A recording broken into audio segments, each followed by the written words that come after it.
Hi, good morning. Welcome to the webinar. We've got a very special webinar for you today, focusing on what we call cyber freedom.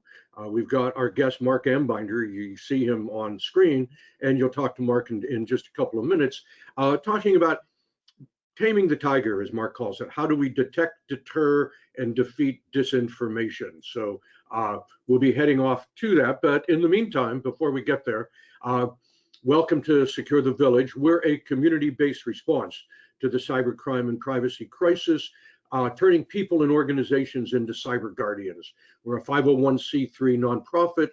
We like to think we serve the public interest, and we're totally grateful to acknowledge the very, very generous support of our platinum sponsor, top 100 CPA firm, Miller Kaplan. So this next slide kind of gives us a sense of what it is that we are, what we're all about. It's this great cartoon from Dave Granlund. It's on the internet, so it must be true. But in fact, as Marc will tell us, that's not quite the way it is. As I say, you'll hear from Marc in just a couple of minutes. The slide turned out not to be quite the way I set it up last night, but nevertheless, Marc's a storyteller, truth finder, and sense maker. And he's a senior fellow, as you can read, the USC Annenberg School for Communication and Journalism. Marc, say hello, and I'm going to turn it over to you, make you the presenter, and we'll be off and running. Great. Well, Stan, it is great to be here. I admire you and I admire Save the Village. The more that I've learned about what Save the Village does and its intentions, and also the spirit of generosity with which it does things. So, thank you. I'm grateful to be here. Noticing what you said about the way in general that that our minds work. I think one of the basic observations I have, the more that I do this, and it's probably the same observation that many of the people in the audience have, is that our brains are not made to, and we're not evolved over time to tell stories correctly and using the best of our faculties in the digital dimension. But the digital dimension has evolved to exploit those parts of our brains that are most optimized for immediate and direct engagement. And then the parts of our brains that are wired to our sense of identity. And so we're always in a tug of war, in a sense of a mental cognitive tug of war about how we process information online.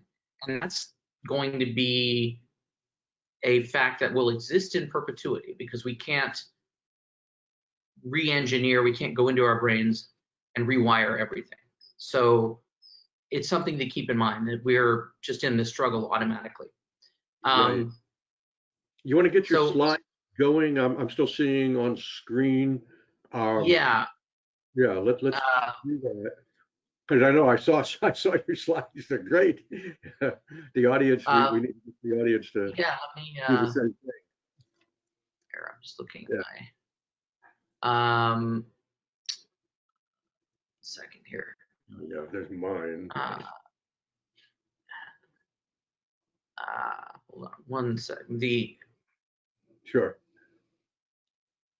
It's not letting me.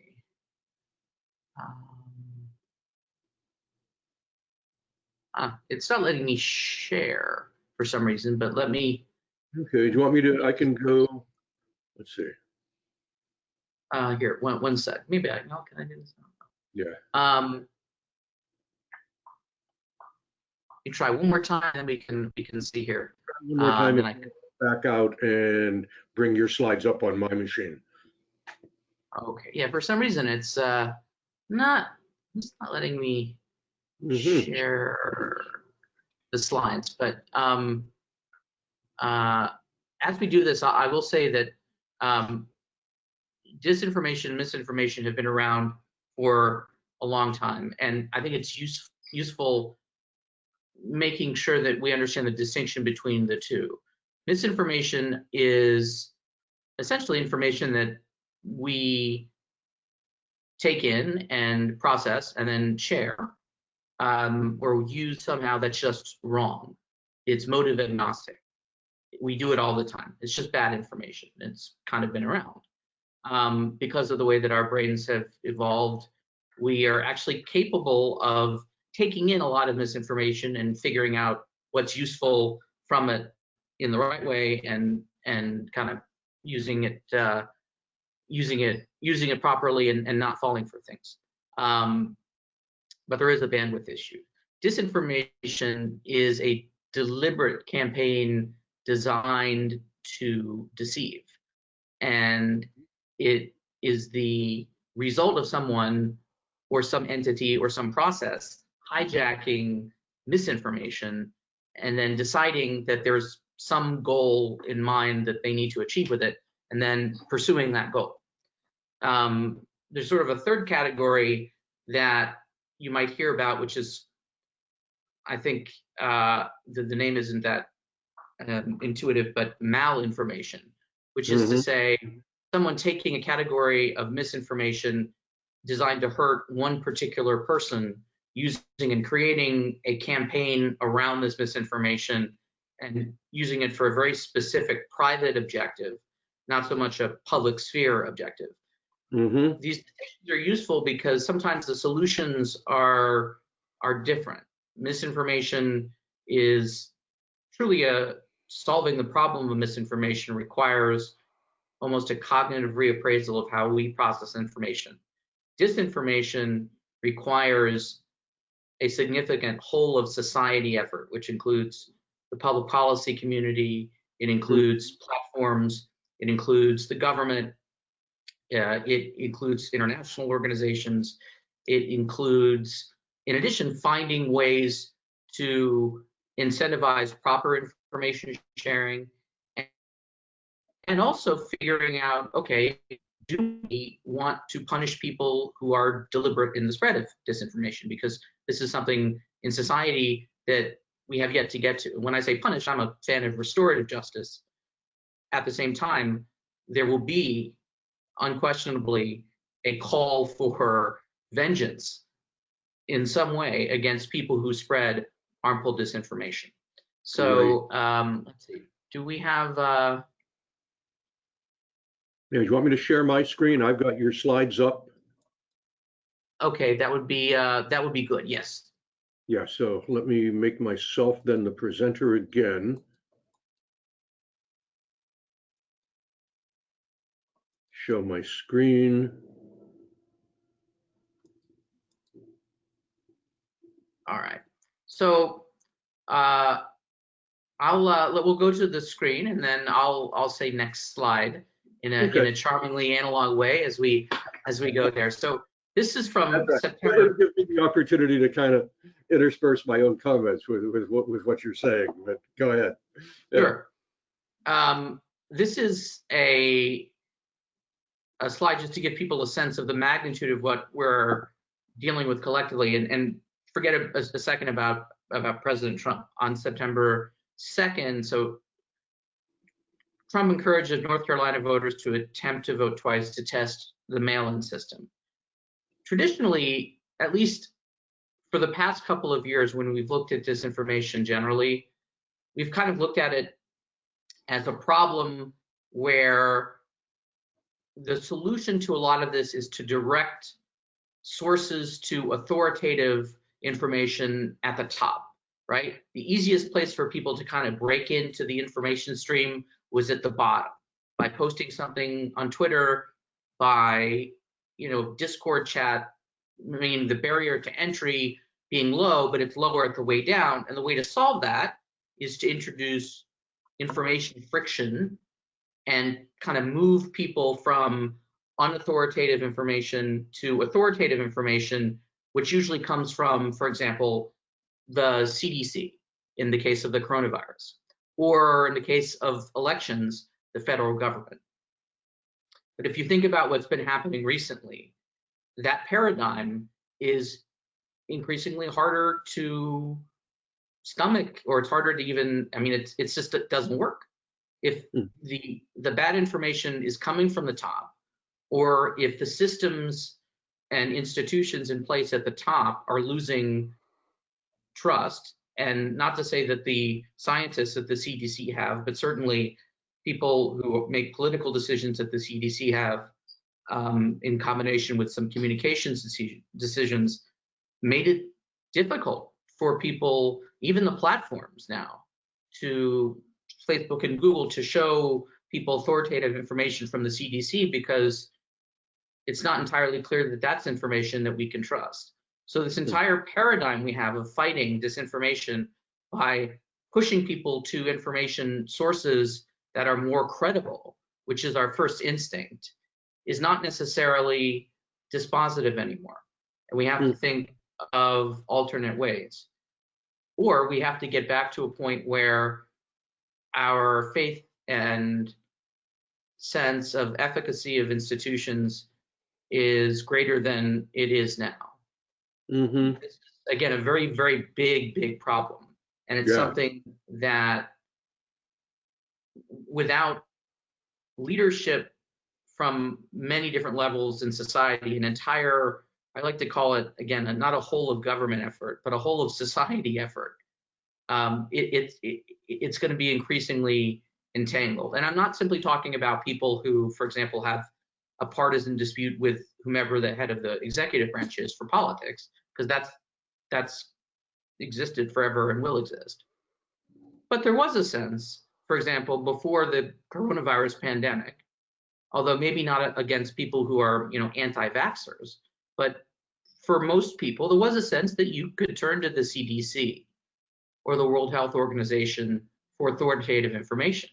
And although I still think the CDC and the WHO are peopled by many extraordinarily resilient and competent and trustworthy civil servants,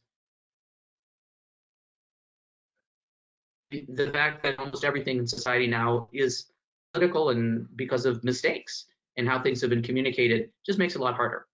So we've entered almost a new stage in this information epidemic, if you want to call it.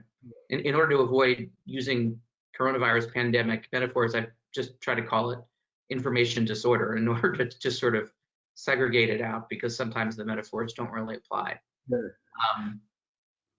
But I think you're absolutely right when you talk about, how hard it is in the old days. Okay, somebody says something that, okay, it's not right, whatever, and we could, let's say it's science, we could give them the science, here it is, and it would be accepted.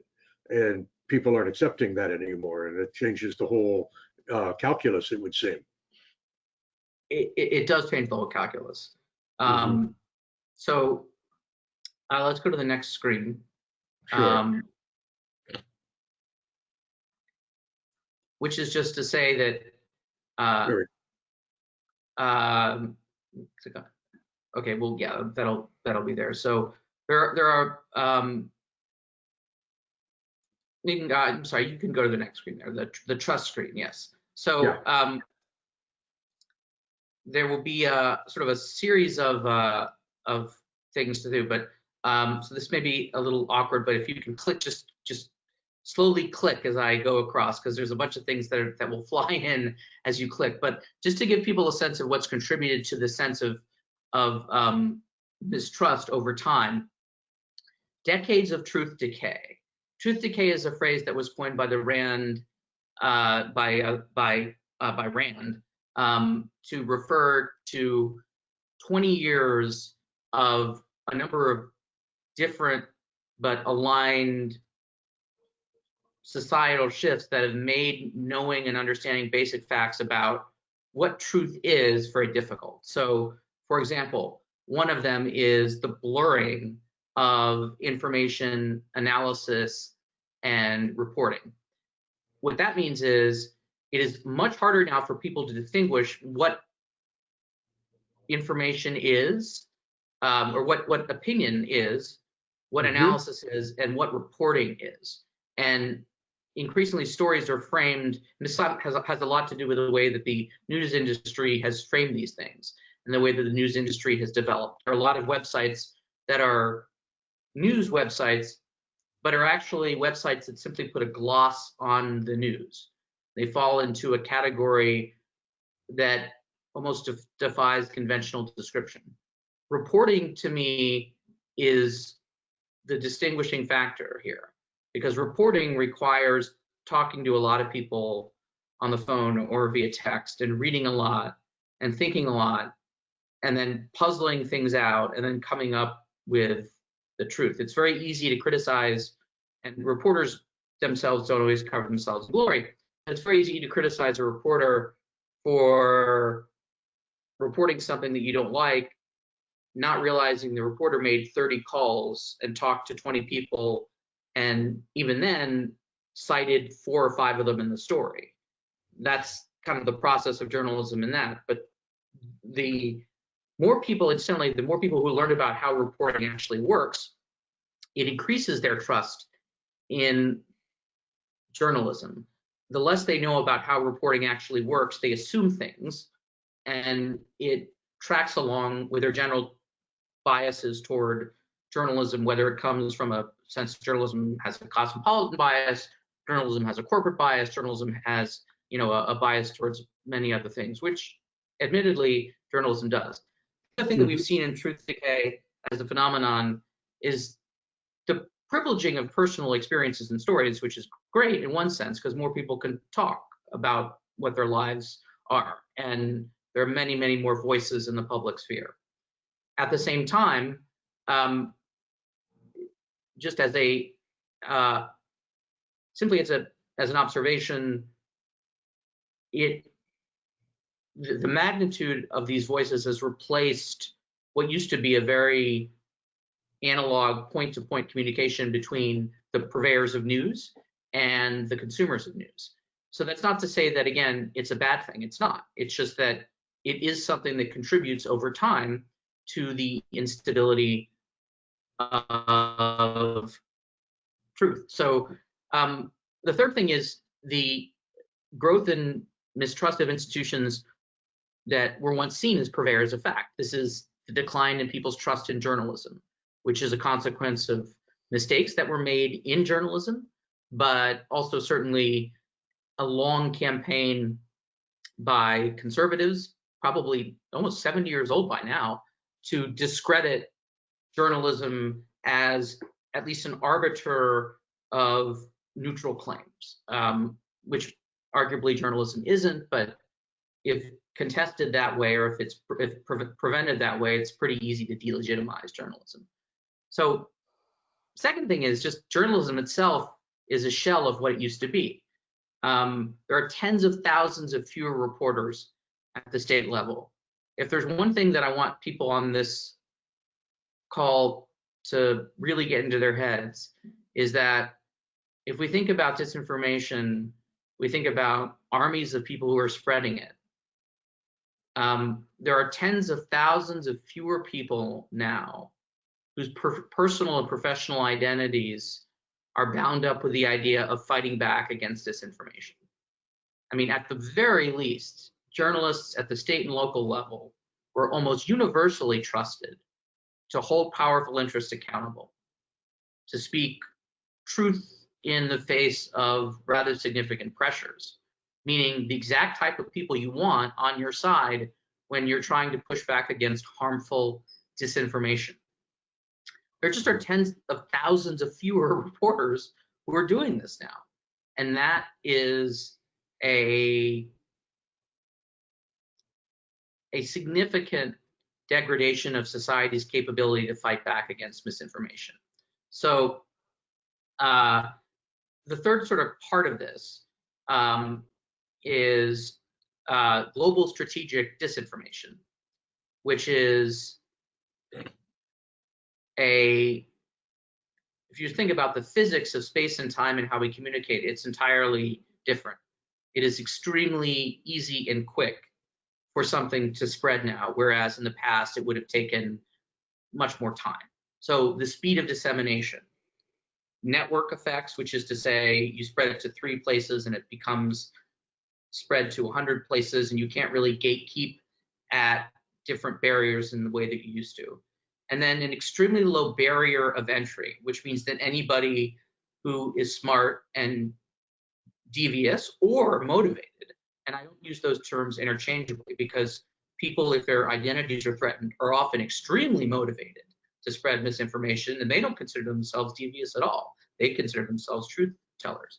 So, and then 2 people in particular, Rush Limbaugh, who really in the right side of the political spectrum created a way of analysis that so many people have emulated, and before Fox News became Fox News, created a direct channel to communicate what he believed were unpalatable truths about the world that countered the truths and narratives of the mainstream media in his estimation. And again, on one sense, it's a in a democracy, having boisterous and loud voices constantly challenging a powerful institution like journalism is a good thing, and it is, I think, in the context of the information disorder that we face now. It's evolved beyond its original purposes, and it's simply used as a channel to say, well, his audience is so big, and then the audience of the president, who can tweet and literally reach 100 million people immediately, makes it extremely difficult to find ways of blunting misinformation when the information is literally distributed to everyone simultaneously at once. Because again, one of the thoughts that everyone has is, okay, how do we stop stuff that's harmful from getting from point A to the general public? Mm-hmm. And it's just almost impossible now to do that. Yeah. So yeah. Well, I listened to this slide as you've gone through it, and it just brings me back to, I'm old enough to remember the news was Walter Cronkite, or if you didn't want to watch Walter Cronkite, it was Huntley Brinkley. But there was that singular, here's where the news is coming from, and right. How different that today is, I guess, is the point. The slide kind of shows it that way. Yeah. If you now, I will say that the news back then, there were lots about it that were good. Lots of stuff were good about it. There's lots of things that were good about it. Also, lots of things that weren't so good. It was there's a bunch of white guys telling you basically, for the most part, what the government wanted you to know, which was mostly true, but often not true, particularly when it came to questions of war and secrecy and intelligence.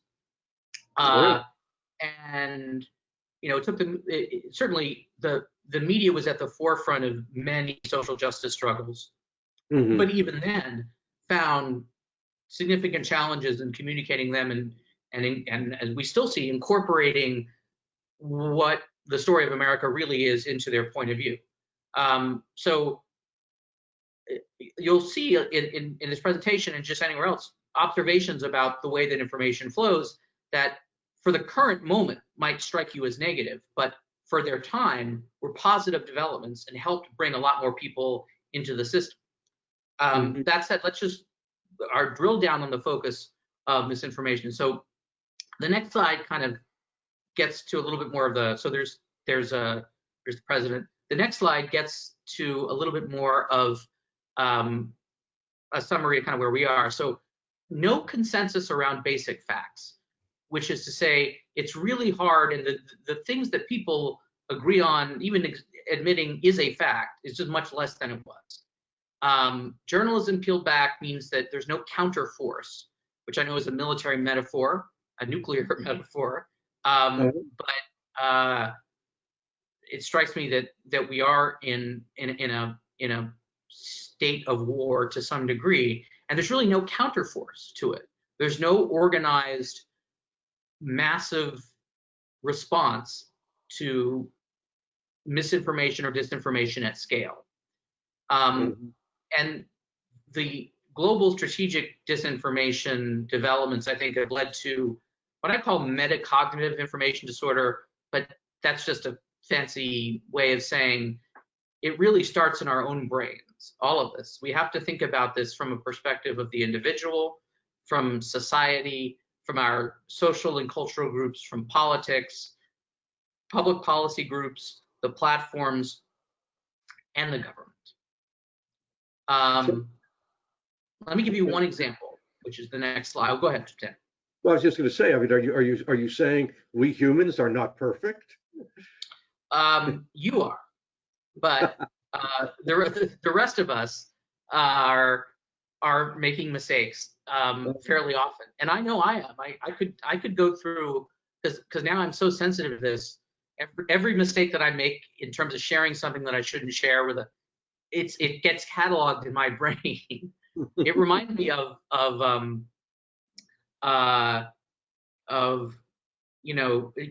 Daniel Kahneman, who is one of the eminent or probably the most quoted and cited cognitive psychologists of our time, who came up with the idea that, not the idea, but really brought out all of the cognitive biases that we use. He was asked, so you know all this stuff, doctor, so are you any better at detecting your own? And he's like, I'm worse. I make more mistakes than other people. And when I heard that, I was like, well, why even try? But I mean, I think he was being a little bit modest, but it's really hard, because we are in a sense working against what our own brain wants to do. But let me show you the next slide to show you how some of this stuff looks in practice when it comes to the election. So this is from about two weeks ago, the day of the primaries in Florida, the congressional primaries in Florida. Members, people who live in the 19th congressional district in Florida, a number of them received a text message from Byron Donalds, who is a candidate, saying he dropped out of the race. While it may seem disappointing, I promise to fight to expand the party and defend, and my fight is not over. And then he links to a press release, which itself linked to a YouTube page, which had a video of him dropping out of a race. And that wasn't a deep fake. He actually did drop out of a race in 2012. So the video was of him dropping out of a race in 2012.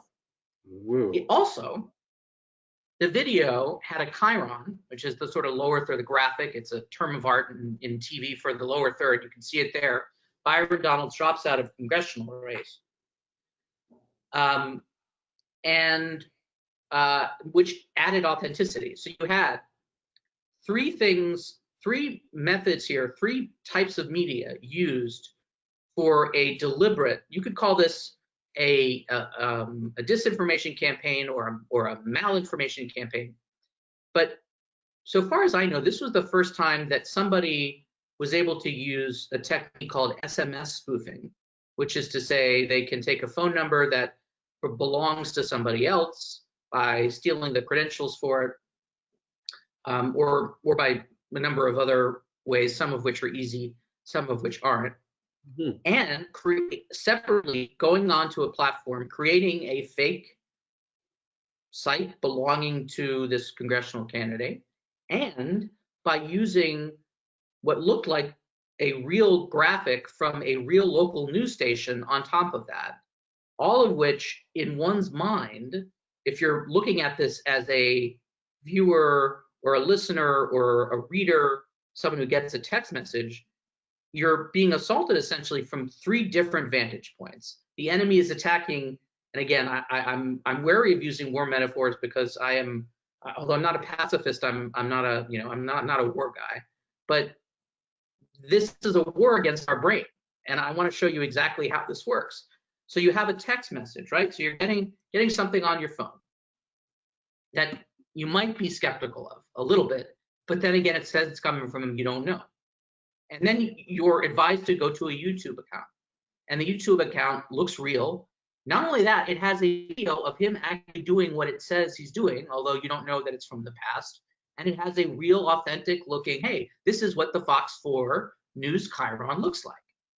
So you have, again, almost a multi-layered, you'd call it the military, a combined arms attack against voters in this particular district to try to convince him to drop out. A couple of things here. One is, if you're YouTube, why you don't have an automated system in place anytime somebody tries to create a new account that has for Congress or for some political office in it, and it doesn't get at least moderated beforehand. I don't know. This is a mistake that sort of it's an omission. It's a platform omission, because if I were YouTube, to prevent stuff like this from happening, because I would assume that people might try to do this, i.e. try to create campaigns or fake pages that don't actually belong to the person they belong to, I would moderate every account that seems to look for, you could just, this is not AI, this is just basic text searching through accounts that are created. But YouTube didn't do this, and they still don't do this. You can create a campaign, pretty much an account for anything you want. Unless it gets reported, then you're in trouble. This was created the morning of the primary. This text went out the morning of the primary. Now, what happened in the aftermath of this also shows part of the problem, because when the media covered this as, there's a fake text message saying Byron Donalds is dropping out, you can't know for sure whether the coverage of this amplified the claim, which tends to happen, even though you might say, wait a minute, the story is fake claim says, fake text says candidate dropping out. People are as likely to get from that candidate dropping out as they are fake claim plus. That's just the way that humans work. Mm-hmm. And Byron Donalds' campaign didn't have a lot of money. They didn't have any sort of, at least they didn't think this was coming, so they didn't prepare for it. How would you prepare for it? Good question, because there really aren't a set of best practices in place to prepare campaigns for it. Should they have anticipated it? It happened. Should every campaign in the country now have a plan in place to deal with something like this? Yes. So every time something like this happens, it's sort of a learning opportunity. Mm-hmm. The way that I might have inoculated something like this, and the way that many campaigns do, is to communicate directly with their core voters and base voters constantly to say, you might find or see information coming from a bunch of sources in the last days of a campaign saying wild things, claiming that we dropped out, claiming this or that. If you do that, if you see stuff like that, go to this website, meaning our campaign website. That sort of inoculation campaign against disinformation, meaning anticipating what people might do and saying to people, hey, you might see this, actually does work. There are different variations of it, but it actually does work. So yeah. Well, though, even as you say it does, as I'm listening to you, and I mean, frankly, to me, this is a very, very, very deep challenge. These yes. are learning opportunities, but what's the song from the 60s? Where have all the flowers gone? When will we ever learn? Do we ever learn? Do we learn in time? By the time we learn, is it already too late? Byron Donald has lost his race. The right. wrong candidate has been reelected in November. Somehow it seems we've got to get past learning to somehow solving this challenge. And I know that may be a setup for your next slide where we're going. But it seems to me, I mean, this is really serious stuff we're talking about here. I mean, the future of the Republic lives or dies on we the people's ability to get past this challenge?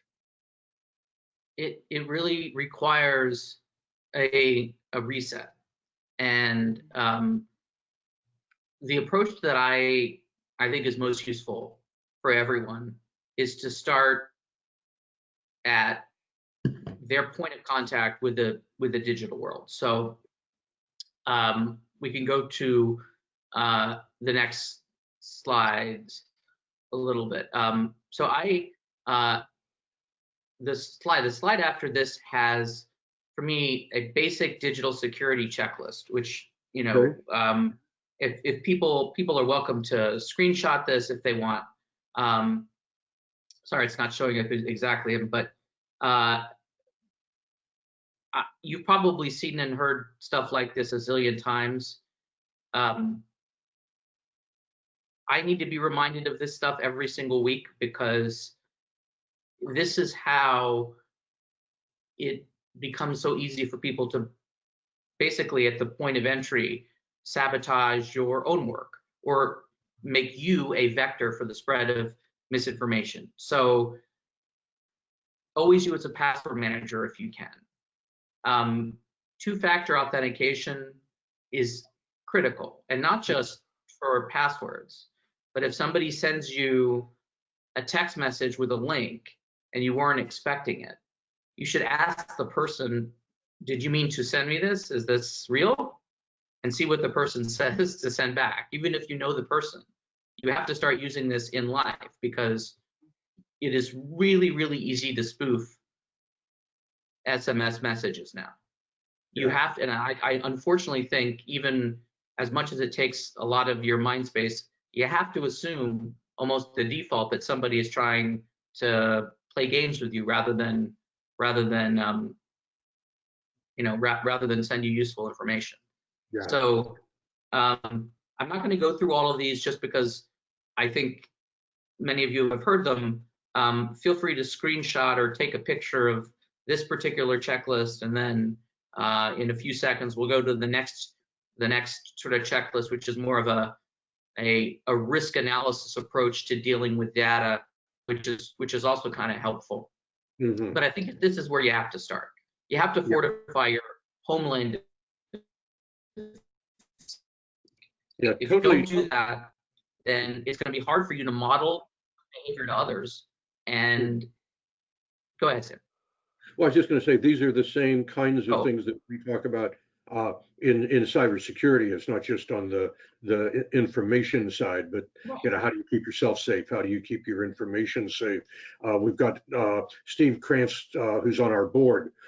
We have a couple of webinars with him and his book, Cyber Guardian, which is designed for us for residents, containing all this information, and just, as you say, absolutely vital. We need to just get this into our thinking, into our way of being as we go through our day. Well, one thing I want to point out is, and this is something that really experienced cyber practitioners and really, really smart people make this mistake. When they use an encrypted chat app like Signal or Telegram, they don't realize that it backs up to their cloud. And their cloud backup, unless they paid for it somehow to be secure by offloading it to some other site, is going to be non-encrypted. And depending on how sensitive the information you're sharing over your encrypted chat app, you are exposing all of the logs of those chats to a lot more people than you probably think. So my suggestion is immediately go into your iCloud settings if you use Apple, or your Android settings, and just turn off cloud backups for your encrypted chat apps.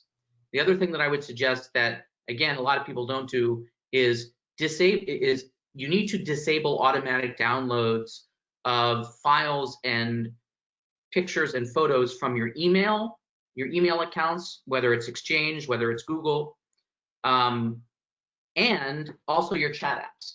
Because the reason, incidentally, the way that Jeff Bezos was hacked was because he had not disabled his automatic downloads, and therefore when the Crown Prince of Saudi Arabia sent him an image that had in it malware, it just automatically uploaded itself to his iPhone, and Saudi Arabia was in, and a scandal happened. So those two things are very important that even really sophisticated cyber people forget to do. So I would do them because they are used in attacks. So let's go to the next slide.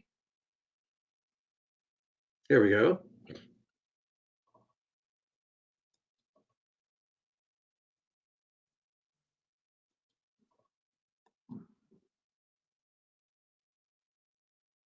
Okay. So again, this is just one that I would screenshot and think about. So when I talk to people who have companies or people who have intellectual property to protect, sensitive information or sources, I work with journalists a lot to help them protect their sources. I try to take them through a risk analysis approach of it. And again, this links to misinformation because this is how misinformation, the spread of information, the vectors for spread of misinformation start with often very poor. I'm using the phrase digital competence because it's a phrase that that Taiwan uses, and Taiwan has a good record of doing these things, and it just seems better than digital hygiene, which sounds more dentisty, and we don't like going to the dentist. So think of it as digital competence. But again, I could go through these questions. I'm not going to go through them, but use this, screenshot this, and when you have something really important to protect, ask yourself all these questions and modify them, but depending on what the actual approach is, and you might find yourself realizing that there's some more vulnerable parts. And this is for everyone, not just people who have sophisticated security systems. If you ask the questions and you know where your vulnerability points are, you can then figure out, okay, are there tools that I need to come in and fix them?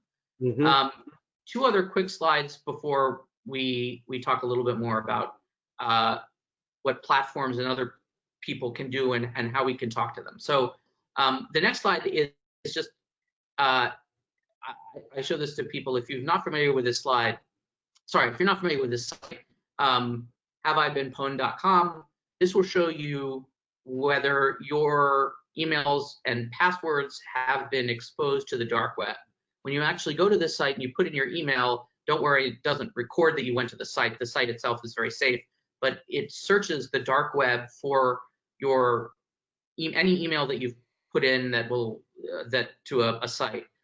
When I go to this, the number of times that the email that I used to, before I was using password managers to create an account with Target or whatever, I think I had 12. The problem here is that people, because everyone seems to reuse their email accounts and their usernames and their passwords, it's very easy if somebody wants to target you directly to go to the dark web, purchase a data set, and then look at your old username and your old password, put that in, and try to guess your new username and new password. Because you know what? A lot of people still will change their password by, if it's like Friday 9, change it to Friday 10. It's kind of a common thing that humans do to change their passwords. If humans do that, it means the bad people kind of do that as well. Let's go to the next slide very briefly. If you're interested in learning how your digital footprint is exposed and how much of your life is already out on the internet, you can go to this and just type in your name or somebody's name that you know, and you'd be surprised by what you find. Just something that people can do in their own time, just to show you that you might think that your digital footprint is secure, when in fact, there's a lot about you that people who are trying to take advantage of you directly are able to find out. So next slide here is, how do we fight? How do we actually, at scale, combat disinformation and misinformation beyond fortifying our own digital competence, right?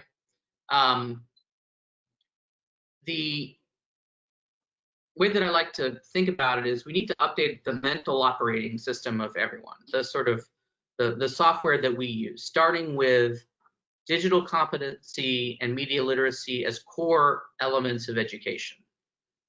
Mm-hmm. Singapore does this starting at age, I think it's in their pre-kindergarten. If you are in Singapore and you're a student, you're learning how to protect yourself online. You are not learning this if you are in pre-kindergarten in the United States. I don't admire Singapore's model for everything, by all means, and I'm not suggesting that. I do admire their focus on education and digital competence.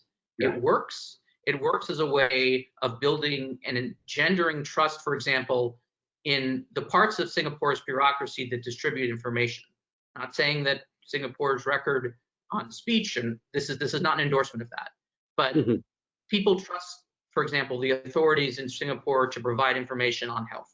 And one reason for that is because from an early age, students are realizing and learning that there are certain goods in society, public health being one of them, where everyone has a responsibility to fortify themselves. And they link digital competency to public health, which I think is important. So as we're talking to people in the education system and we are able to make interventions in curriculum, we have to do this. This is something we have to do. We also have to recapitalize local journalism, meaning more people doing local journalism. We lost 20,000 people because of attrition, because of budget cuts, because of the consolidation in the industry. That simply has to change. We need to have a counter-disinformation army. Denial, deception, and offensive information warfare mainstream seems like a scary concept, but if you are a campaign or you're a company, or you're a government, there are techniques that you can employ that make it easier for you to discover who is trying to attack and sabotage and misrepresent your work before they do it. So these techniques are increasingly being circulated. This is not the call to get into them, not the seminar to talk about them, but people are starting to develop these techniques. They might seem a little distasteful and uncomfortable to talk about because, again, we're using metaphors of war, and that's not what we're about.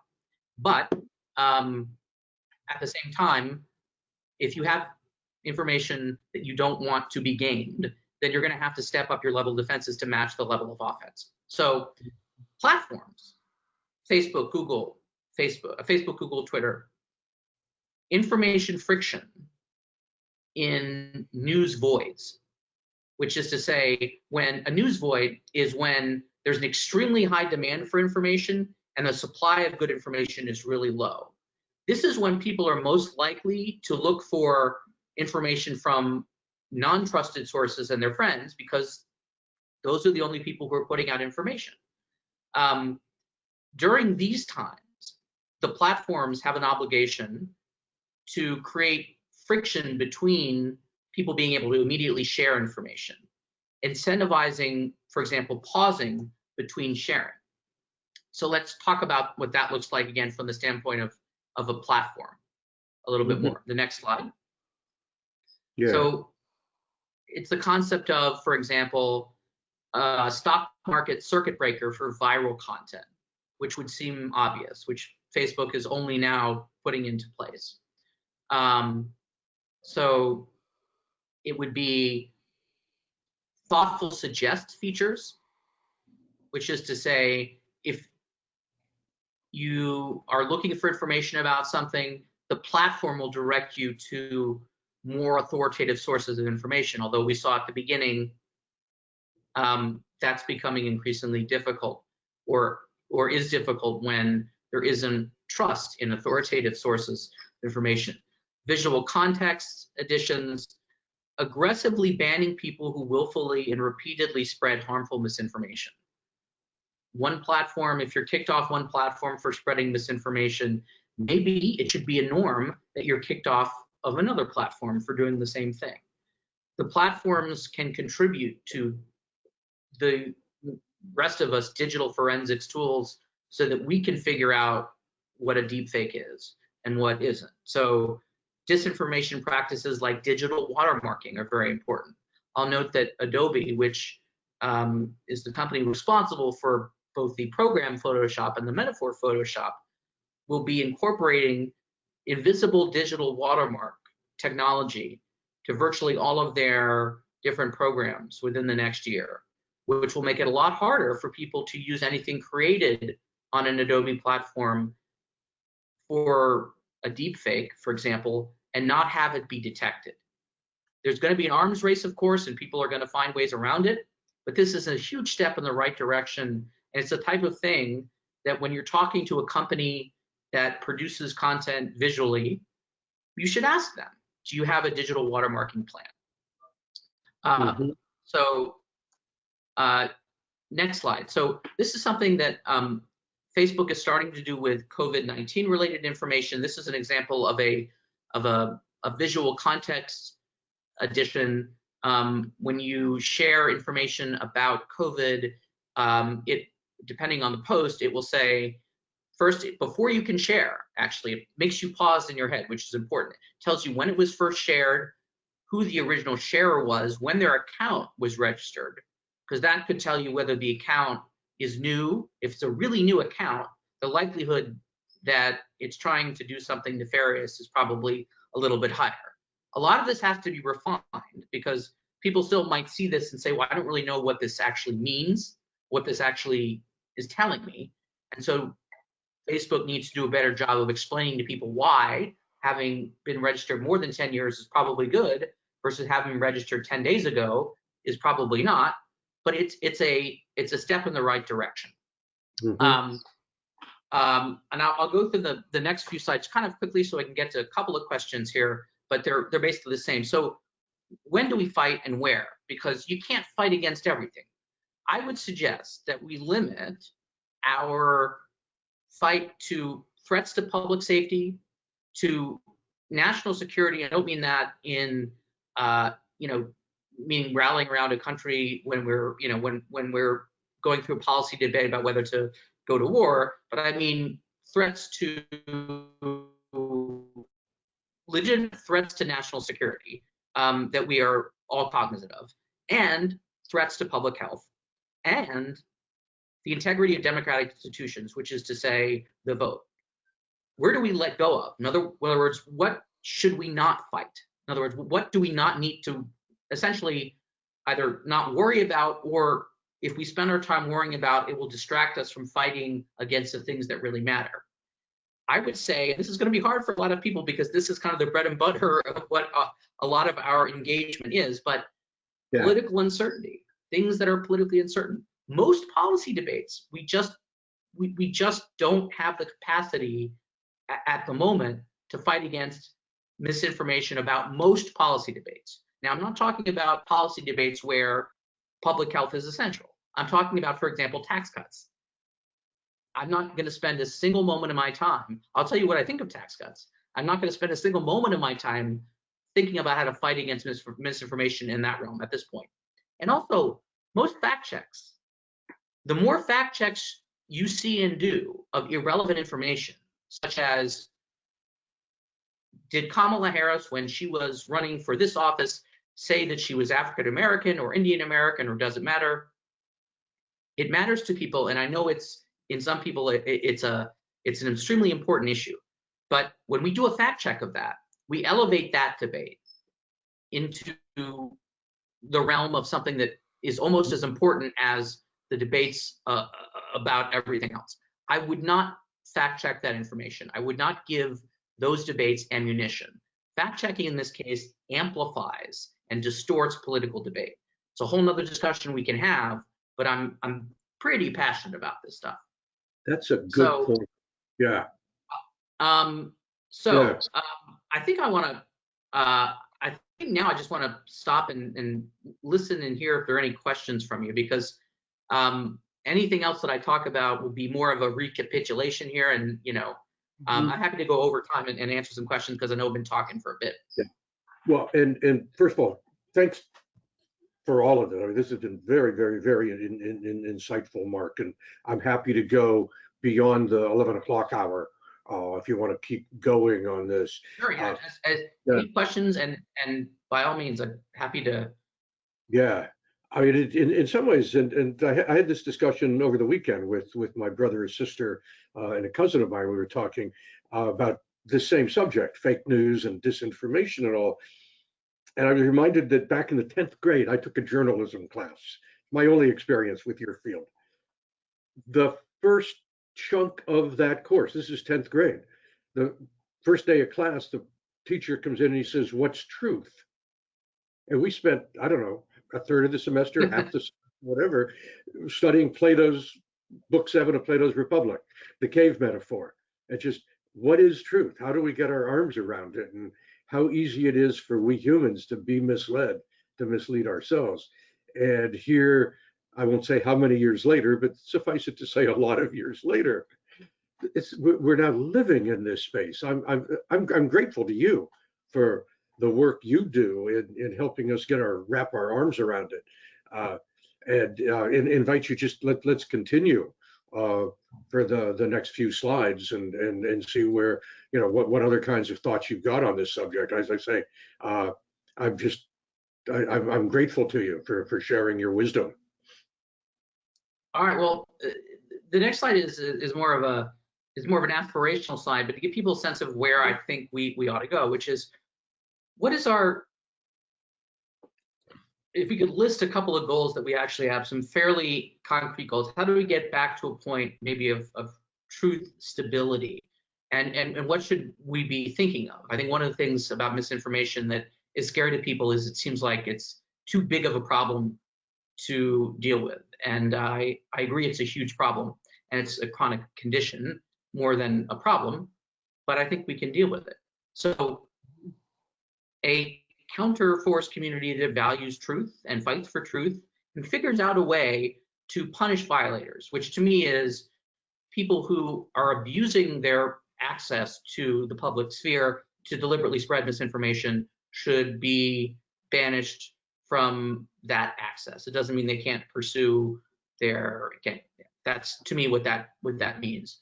The norms around that are going to be hard to develop, but we need to develop them, because once they are going to continually try to do what they do. If we are letting them, let them, to use the metaphor of a village, let them, if they want, sit around the edges of the village outside, and we can give them water and food, but they can't come in. A more basic agreement about basic facts, a recognition of personal responsibility. I'm a big practitioner of mindfulness and meditation. I think it's one of the things that if I were developing a media literacy curriculum, I would teach people as just a core practice, mindfulness, because it helps you recognize how and when to pause. Yeah. Before, in the middle of, when your brain is, the limbic part of your brain is kind of hijacking your thoughts and you're in that identity mode, how do you just get out of that, pause, and think, do I really want to share this? And then we have to have more productive debates about laws, regulations, values, and customs about misinformation and disinformation, which is to say, my next slide, we kind of have to have a national counter-disinformation strategy. And it starts with the premise that nobody wants to be fooled, and nobody wants to be seen as responsible for spreading misinformation. That's not to say that people don't want to spread it, but nobody wants to be the person who is known for being a constant spreader of misinformation. So would you the say that, James? Let me ask you a question. Yeah, I mean, doesn't he want to be known as Doug Jones? It seems he revels in that. In Alex Jones, right? Alex Jones, sorry. But most people aren't Alex Jones, thankfully. Okay. Now, a lot of people might follow him, but they don't want to be seen. We have to look at the sort of social pressure aspect here, right? Nobody wants to be seen as being the neighbor or the person in my Facebook group who is spreading stuff that turns out to be wrong all the time. So we have to take advantage of that. It is true that there are people who in a capitalist economy will find that their stock and trade is to spread misinformation and make money off of it. Charlie Kirk is one of them, who President Trump retweets a lot of them. He will deliberately take a bit of misinformation and spread it, and revels in it, and is not punished for it. But most people, but he actually creates it. Doesn't really spread. I think I would use that distinction a little bit more. He creates it. People don't want to be seen as spreading something that turns out to be false. So, for example, I've been talking to Facebook about asking them to do this more. If you spread something that's wrong, or that turns out to be misinformation, I would like Facebook to flag it for you after, if it turns out to be, and tell people, you spread this piece of misinformation. This is why it was wrong. These are the number. This is how many people saw your spread. These are how many, because Facebook has all of this information. So you know that you're responsible for 50 people seeing bad information. That is a behavioral intervention that works against the intuition people have about, I always tell the truth. So that's something that people can actually do. Again, that's an intervention that a platform can make. That's something that, so it's not, these are not sort of pie in the sky ideals. These are actually things that people can do. And that's why it gives me, not optimistic that we, but we have solutions. There are solutions to a lot of the symptoms of our information malady, that if we are passionate and constant and persistent enough, and we have a national strategy, which should be my sort of next slide here, we can work at it. And again, it involves platforms. It involves a president or an administration, just to maybe exempt out politics, but who himself or herself is not the single most harmful spreader of misinformation in the country. But you can think about, again, a government that decides it's a priority, and not just at the level of protecting from external threats from Russia, from China, which do exist, although they're mostly amplifying stuff that's created inside the United States. But it starts by treating misinformation, harmful misinformation, as itself a fairly significant civic threat.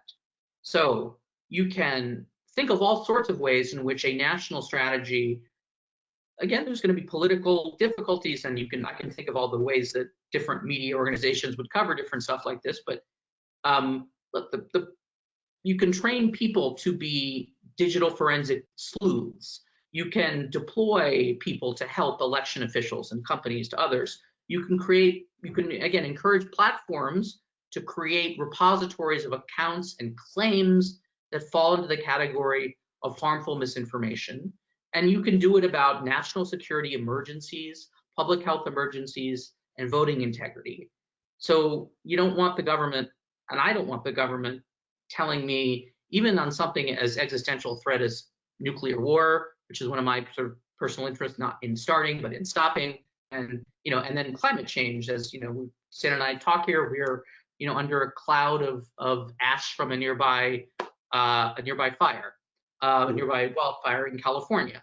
I don't want the government telling me that I can't debate climate change on Facebook.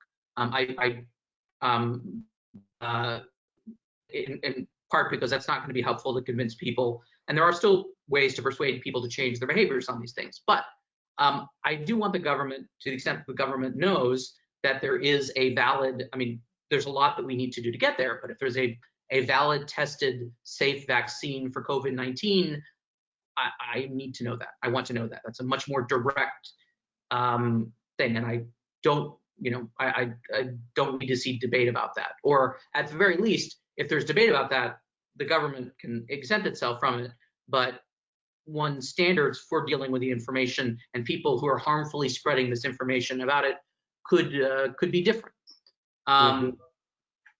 So the next slide actually it's slightly, it jumps back in, but a lot of people ask me directly, what should they do if they're in a position to, they see something that's wrong and they want to communicate to people that this is misinformation, they want to show people, how do they do it without amplifying it? So this is an approach that tends to work. So this is a claim, speaking of Charlie Kirk, this was a claim before the Iowa caucuses that this guy named Charlie Cook is a political reporter in high esteem. Charlie Kirk isn't. Charlie Kirk put out this claim that there were more people registered to vote in certain counties than there were people of voting age population. And his reason for doing that is he wanted to prove that the Iowa Democratic Party was engaged in some sort of massive voter fraud. Not true. But this is, instead of saying, well, that's not true, this is the truth, this is actually the best way of countering something like that. So Judd Legum, who is a counter-misinformation specialist reporter, first did this. Note that he says, this tweet has over 40,000 retweets and is 100% false. He says he has receipts. That's to say he is going to show you exactly why it's false. And then he frames the intervention around an important public good, which is don't let misinformation steal the 2020 election. So the second thing that he does, the second slide, is he puts a marker over the actual false information.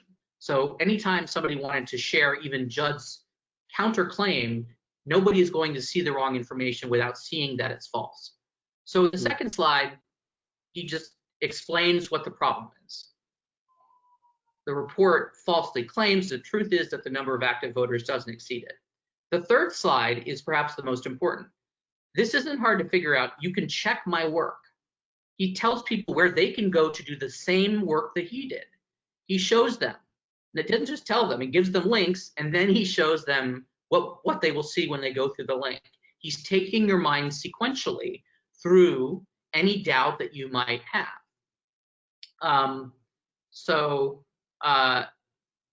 If you can skip through, actually just go through two slides here, because you'll see they're basically the same slide, but just a little bit close up. So the first slide you'll see is just the false over the claim, which is important. And then the second slide you'll see is there. Let's see. So there's that, and then the slide after that, go through one slide. Okay, so the slide after this is also really, really important and something that people should try to do, which is, he says, don't take my word for it. Listen to Iowa's Republican Secretary of State. So it's important that this organization continues to put out inaccurate data. The point here is he is getting the same side, which is the side politically, allegedly, that Charlie Kirk is on to vouch for his claim. So just to sum up what he did here, he framed, before he actually gave the wrong information, before he actually corrected the information, he framed the information as an intervention against misinformation. He labeled physically the false information as false. He explained what the truth was. He showed people where they could find the numbers themselves so they could discover it. And then he gave people who were Republicans a Republican validator. We all know that people who are on our own side, we are more likely to listen to them than we are someone who is on the other side, whatever that side might be in the particular thing. So just because, again, I think this tends to work, meaning if you actually looked at the claim that Charlie Kirk made, you can check on various ways of modernness online. The number of retweets of his tweet fell dramatically after Judd published this. This was a successful intervention. So again, frame the intervention around misinformation. Number 2, always mark the false information as false. Number 3, correct the information. Number 4, show people where they can find the information that you used to correct the information. And number 5, try to find somebody who is on the side of the people that are making the claim to agree with you.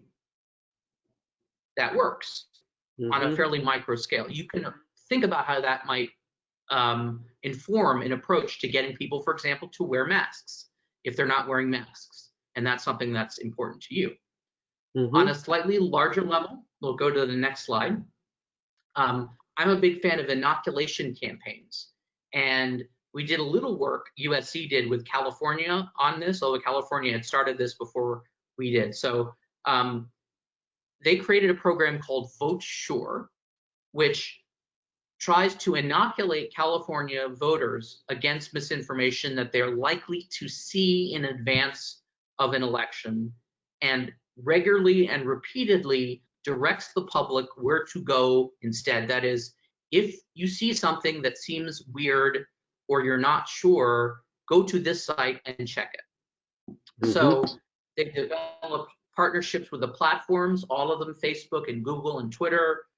They created a repository of false claims, and they spent money to advertise this publicly. So if you look at the next slide, you can just see a bit of example of their advertising, saying don't be misinformed. They're framing it in a very broad way, and then advance 2 slides.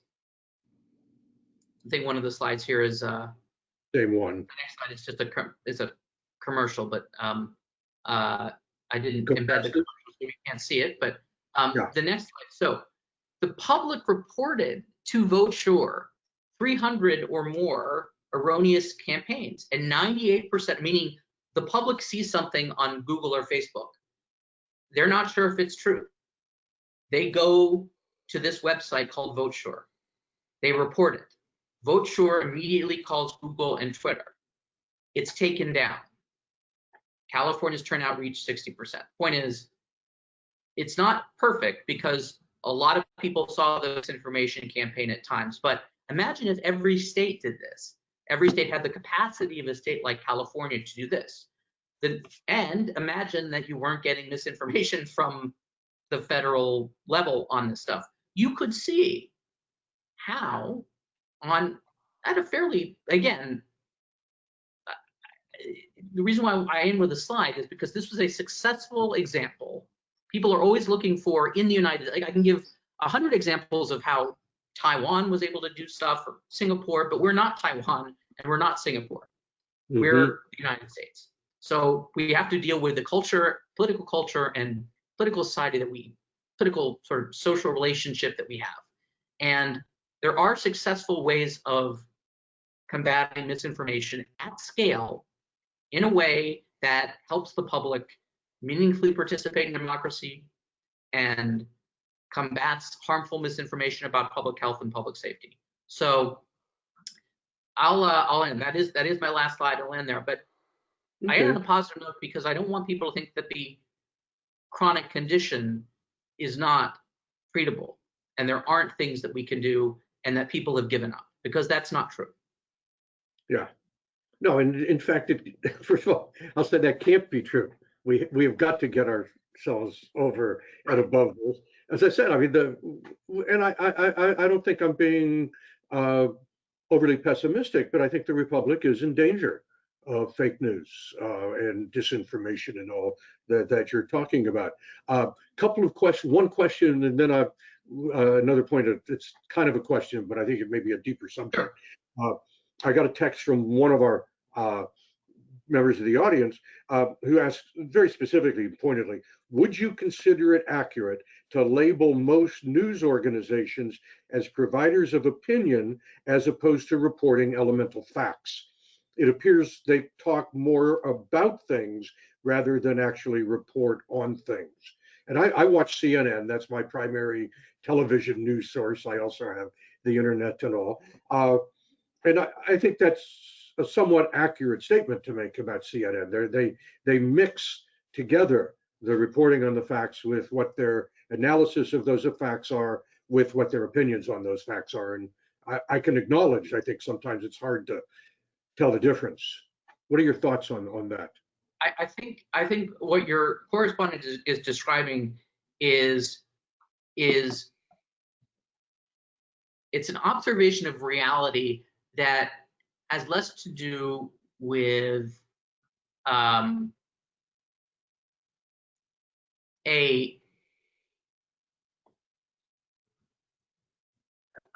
view of how the world should be rather than a view of how the world is.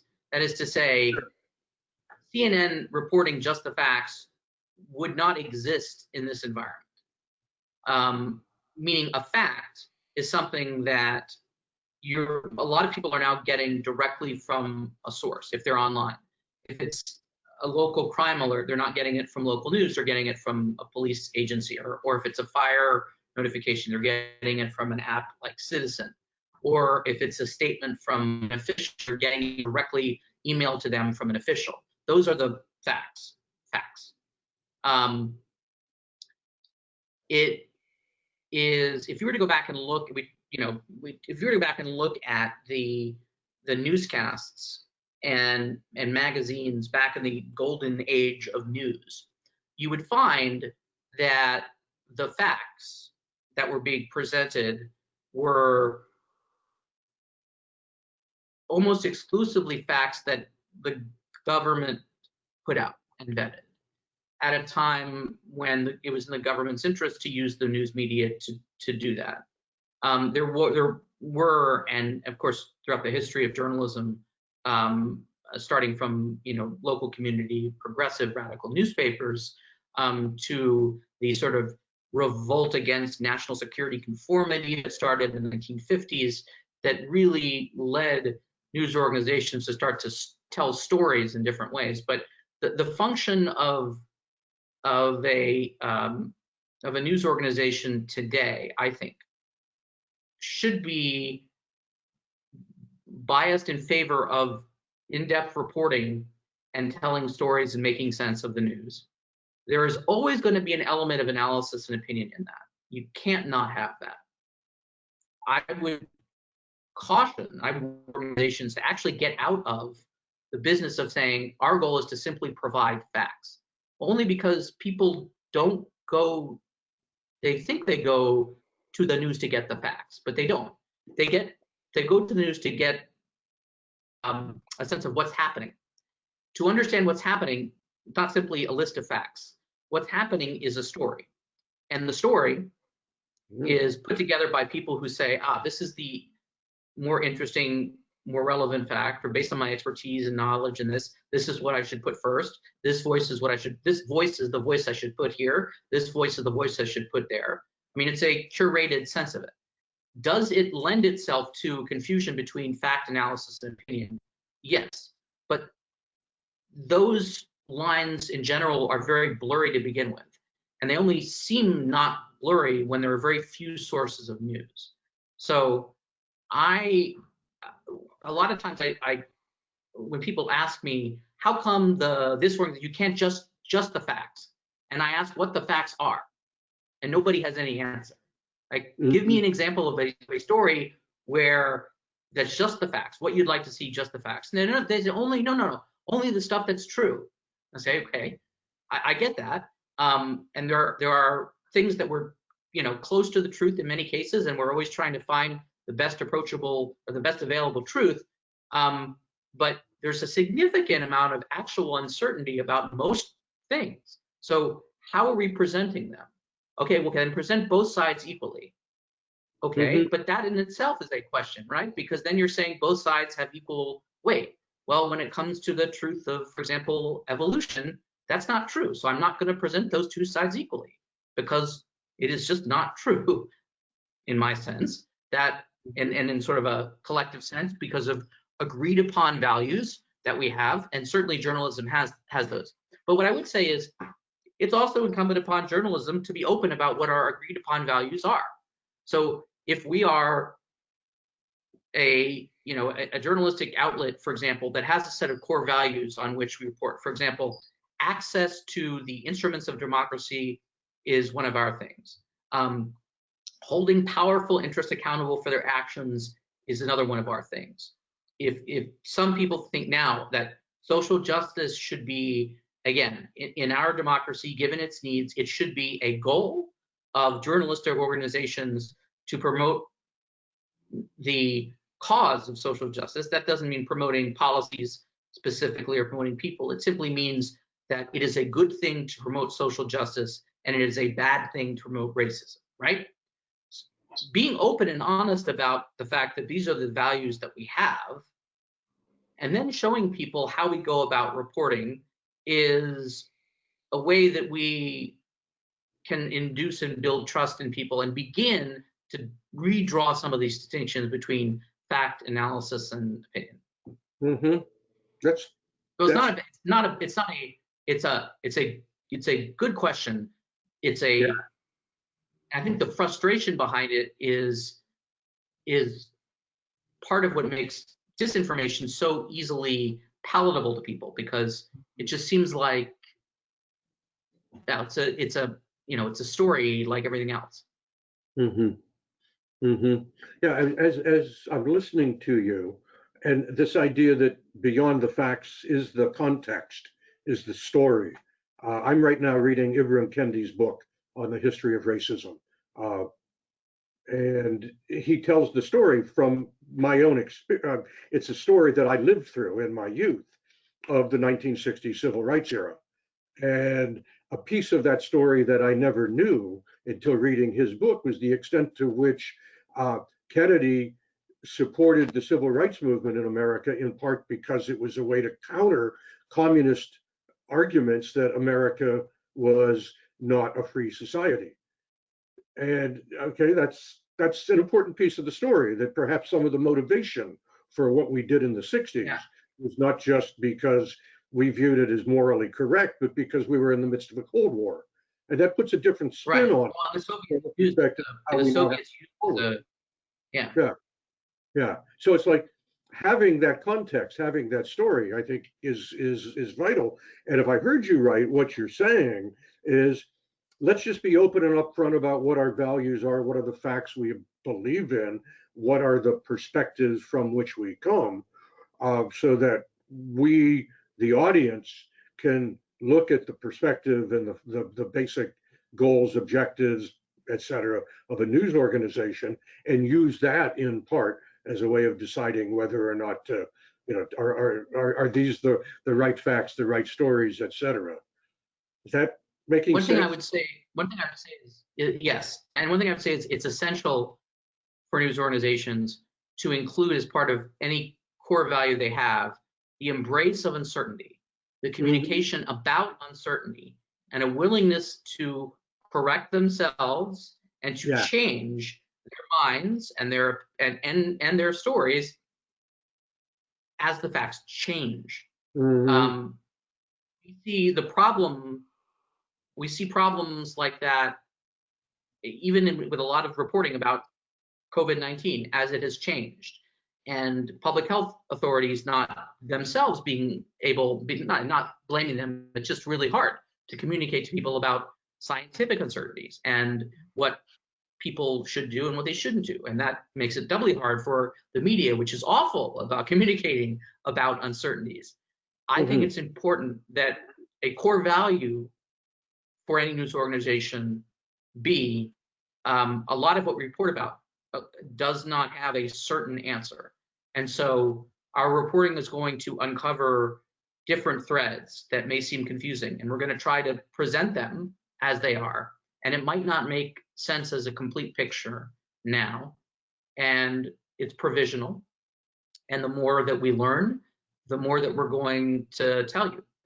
And if we, and the same standards still apply. If we're not, if we, we're going to do our best to obtain the truth. And if and to the extent that we are unable to be 100% convinced about something before we report it, but it's essential that we do, we tell you that. We're not 100%. There are different ways you can do this, and you don't, but we just have to be better about talking openly about uncertainty instead of using wiggle room and wiggle words, which engenders mistrust. So I think journalism can simultaneously be more open about its project, but and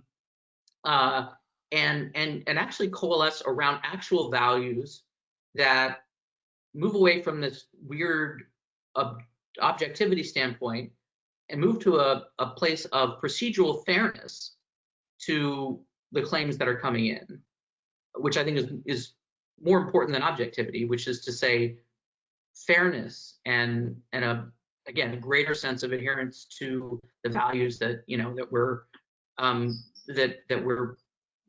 many of these organizations already have, but they just won't admit it. Yeah. That sense of doubt and uncertainty brings to mind Judge Learned Hand. Gave a talk called The Spirit of Liberty during World War II to a group of people who were becoming naturalized citizens. He spoke to them just prior to their taking the pledge. And he said something to the effect that the spirit of liberty is the spirit that knows that it may always be wrong. That sense that we understand truth. In the interest of time, we're all Reinhold Niebuhrian. I mean, I would love to see the Reinhold Niebuhr News Network, or this, the Spirit of Uncertainty News Network would be that for me. And of course, being a mathematician, you live in uncertainty because proofs that are well established can be shown to be, oops, we made a mistake in our analysis.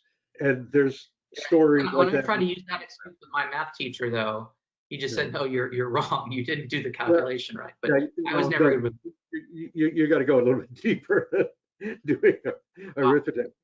Final question, and then I do have a comment from one of our other viewers that I want to kind of wrap up with. But before we do that, one of our viewers has talked about in his organization, CYVA Research, but they're working on basically building trust communities where user-controlled identities, you've got trust communities. We've seen things like this in the cybersecurity space, where you're giving and getting vulnerability, compromise information back and forth. It's essential to be in a closed, trusted environment.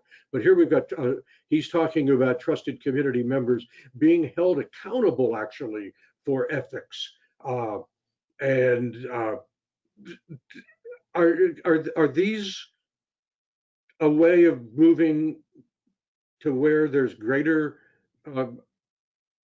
ability to control misinformation, I guess, let me say? I think one thing is important. One thing that I try to, when I speak to some companies, I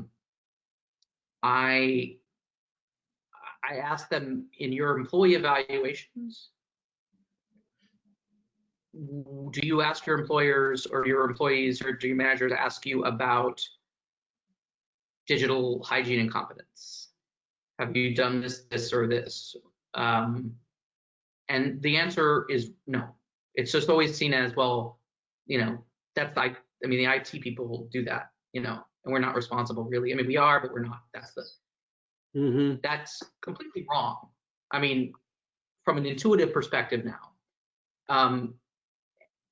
not wanting to add to the burden of people's already busy work lives, but anyone who works for a company that has important information to protect or traffics in information has a responsibility to themselves and to their teammates to be digitally competent. And the company has a responsibility to incorporate digital competence into their training in a way that makes it so that employees are being held to a proper standard and not to an unfair standard. That, I think, should be universal at companies. I know I won't mention it because I have an NDA. That there's a big law firm here in California that kind of astonished me by how aggressive they were about digital competence among their employees and having their employees do things and literally rewarding employees if they see and detect like a phishing message, even a random one, and they send it in, the employee will get a bonus. I mean, that may seem silly, but we should get to a point where it shouldn't seem silly because of the nature of the threat. Yeah. So yes, I think the absolute answer is that accountability has to be baked in to every organization, and in that way, and it can't be unfair to employees. Employees have to be trained. You don't want them to constantly be seeing everything as a threat, although everything is a threat. But you don't want them to be constantly seeing everything as a threat, because that will make people miserable. But a healthy middle ground would be beneficial. Yeah. Yeah, no, that's I think the right answer there. I'm going to switch back to the other slide deck as we wrap up. Let's show this screen. Give me just a moment to get this on the screen.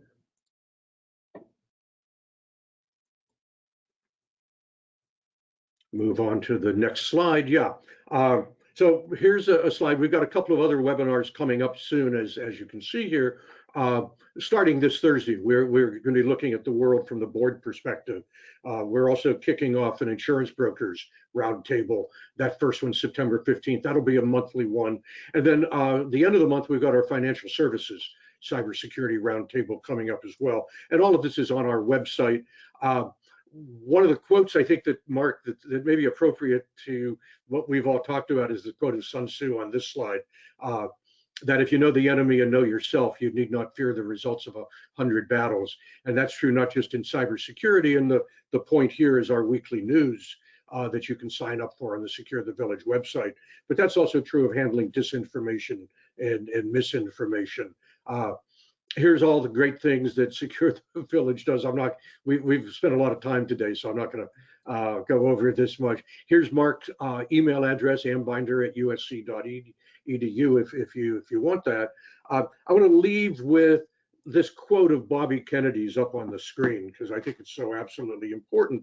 And then as well from one of our one of the people in one of the guests on the one of the attendees.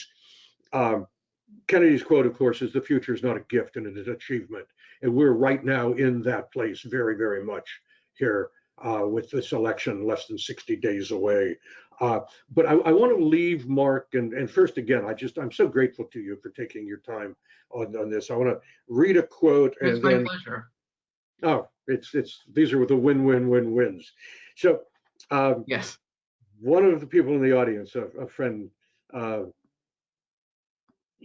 said, here's a quote that Mark prompted me to recall: the space between stimulus and response. It's a quote of Viktor Frankl's, who says, between it's one of my favorite quotes. Yeah, between stimulus and response, there's a space.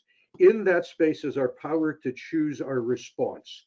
In our response lies our growth and our freedom. I think that's where we're at today. Yes. Yeah. I love that. I love Viktor Frankl. I love that quote. Your correspondent should get in touch with me, because your correspondent and I probably have a lot in common. If that's a quote that that both papers are approach.